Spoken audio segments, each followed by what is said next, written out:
Hi everyone, number one Marmaduke fan here. I still haven't found my phone, so I'm going to try to do some reviews of things where, unlike a comic book where I want to show you the pictures and show you the art, I want to talk about some books where I can just use my voice. And the book I want to talk about today is a very unusual one. It's Conklin's Handy Manual of Useful Information and Atlas of the World. A Million Facts, 50 full-page maps, edition of 1888. You heard me right, not 1988, 1888. This book is essentially, if you had the version of Wikipedia that people in the late 1800s and early 1900s would have had, and you can carry it around in your pocket.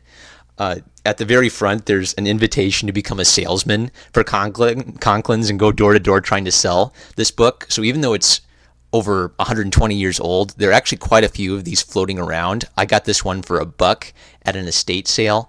You can't find it on Amazon, but there are a few used ones for sale, usually on eBay. And maybe if you're lucky, you can find one in a used bookstore or something.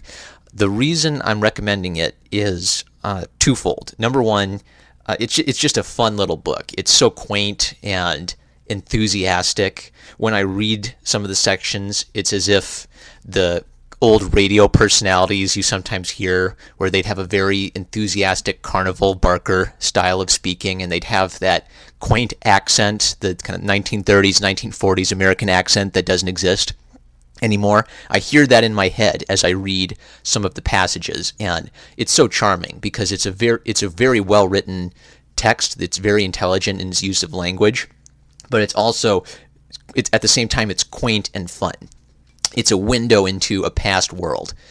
The other thing I like about it is, if you were ever to write a period piece about any time in the 1800s or the early 1900s, I think you should have this book because the breadth of information it covers is very wide. You shouldn't try to read this like a normal book because there's too many details and facts and figures and tables. You should peruse it and find a topic you're interested in and then refer to it for that. So let's say you're writing a story about the 1800s in Chicago and someone's walking through the Chicago marketplace and you want to draw the signs for the fruit vendors in the Chicago marketplace. Well, you can find information on the average price of fruit down to the month from for over about 50 years, from the 1850s to the late 1800s, of what wheat and fruit cost in the Chicago marketplace. Where are you going to find that kind of information and that kind of detail to flesh out a world? So if you ever want to write a story or a comic in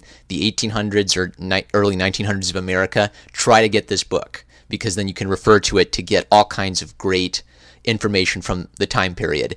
I'm not particularly interested in writing. I don't have any ideas for stories or comics in that time period, but I even find it interesting just for the way it's written and the use of language and the variety of information. There's instructions on how to build things and how to use math to figure out certain geometrical problems. So some of the information remains useful after all this time. And again, I love the writing style. I just want to find, since you don't read it like from left to right like a normal book, you flip through it, find a topic you're interested in, and then just look at how words and language are used, because you're getting a window into a particular way of writing. Parliamentary rules and usages. Trace each motion to its respective references, and you master at a glance the intricacies of parliamentary usages, comprising some 300 points of order. It's so enthusiastic. It's so fun.